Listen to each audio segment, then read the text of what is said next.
La destil·lació és un mètode de separació que s'utilitza per separar dissolucions líquides on tenim diversos components en estat líquid, i parlem de dissolucions perquè són mescles homogènies. Si nosaltres tinguéssim dos líquids immiscibles en una mescla heterogènia, la manera més fàcil de separar-les és per decantació, com ja hem explicat en un altre vídeo. Llavors, imagineu-vos que nosaltres tenim una barreja d'un alcohol amb aigua. Com són transparents, són miscibles, es barregen entre ells i formen una mescla homogènia, de manera que a ull nu no els podem diferenciar i per tant no podem fer decantació ni separar-los amb un embut de decantació ni res. Hem d'utilitzar la destil·lació. Llavors, aquest mètode de separació es basa en la diferència de volatilitat dels diferents líquids que formen la mescla. Què vol dir això? Per entendre-ho, no és ben bé el mateix, però és molt similar, en les diferents temperatures d'ebullició dels líquids. Llavors, tenim un esquema aquí a la imatge a l'esquerra i tenim una imatge d'un muntatge real a un laboratori. Llavors, amb l'esquema us explico com funciona.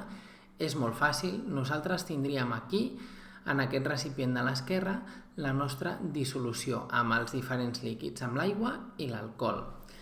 Llavors, l'aigua, el punt d'ebullició que té és de 100 graus i suposem que l'alcohol que hem barrejat amb l'aigua té una temperatura d'ebullició, un punt d'ebullició a 50 graus. Això vol dir que quan arribi als 50 graus, l'alcohol passa a estat gas, en canvi l'aigua, fins que no arriba als 100 graus, no s'evapora.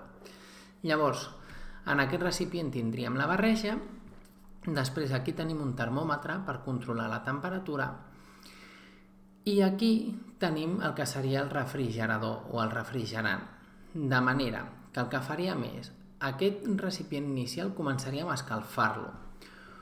Quan això arriba a una temperatura de 50 graus, ho veuríem aquí al termòmetre, quan arriba als 50 graus, el que succeiria és que l'alcohol començaria a evaporar-se perquè la seva temperatura d'ebullició és de 50 graus, de manera que començarien a aparèixer els gasos de l'evaporació de l'alcohol. I aquí el termòmetre ens hauria de marcar això, 50 graus, i seria interessant intentar mantenir-ho entre 50, 51, 52, 53. Llavors, aquests gasos de l'alcohol van pujant per aquests conductes i arribarien fins a aquest d'aquí. Com és un gas, s'expandeix en totes les direccions. Per tant, tot i que aquest estigui inclinat, també s'expandiria cap a aquesta direcció el gas. Llavors, fixeu-vos en aquesta peça. Si l'heu vist al laboratori, és molt característica perquè té un tub central que ens permet connectar la part aquesta inicial d'aquí amb la part final que acaba en un altre recipient i després per fora hi ha això de color blau que és com una càmera externa, com un embolcall, que no estan en contacte. El tub central amb això d'aquí fora no estan en contacte. Llavors, per aquesta càmera externa circularia aigua, que si us fixeu hi ha l'entrada d'aigua per aquesta part i la sortida d'aigua per aquí, aigua directament de l'aixeta. De manera que quan nosaltres teníem el gas de l'alcohol evaporat, a l'entrar en contacte amb aquestes parets d'aquí de vidre per on hi circula l'aigua, com està a una temperatura més freda de 50 graus, el que faria és que a l'entrar en contacte es condensaria l'alcohol, passaria novament d'estat gasós a estat líquid. D'aquesta manera, al condensar-se, com està inclinat, a l'haver-hi la condensació, el líquid de l'alcohol cauria fins a aquest altre recipient i aniríem recollint en aquest altre recipient l'alcohol. Llavors, important, això fixeu-vos, l'entrada d'aigua sempre està per aquí i la sortida per aquí, perquè si les fem al revés, l'entrada d'aigua per aquí i la sortida per aquí, l'aigua cauria directament i sortiria, de manera que això no s'acabaria d'omplir ben bé d'aigua. Ens interessa que estigui tot ple perquè a l'entrar el gas en contacte amb les parets es condensi i es formi un líquid, de manera que vagi caient per la pendent fins a l'altre recipient. També és important que la temperatura d'ebullició, quanta més diferència hi hagi entre les temperatures d'ebullició, més fàcil serà de separar els dos components.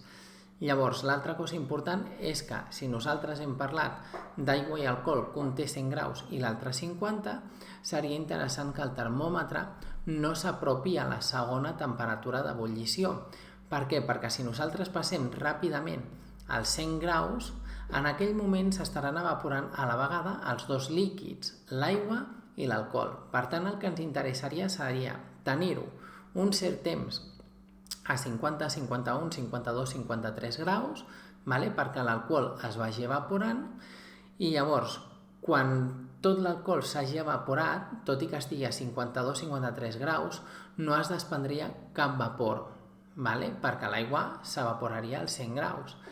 De manera que ja veuríem d'aquesta manera que s'haurien separat els dos components.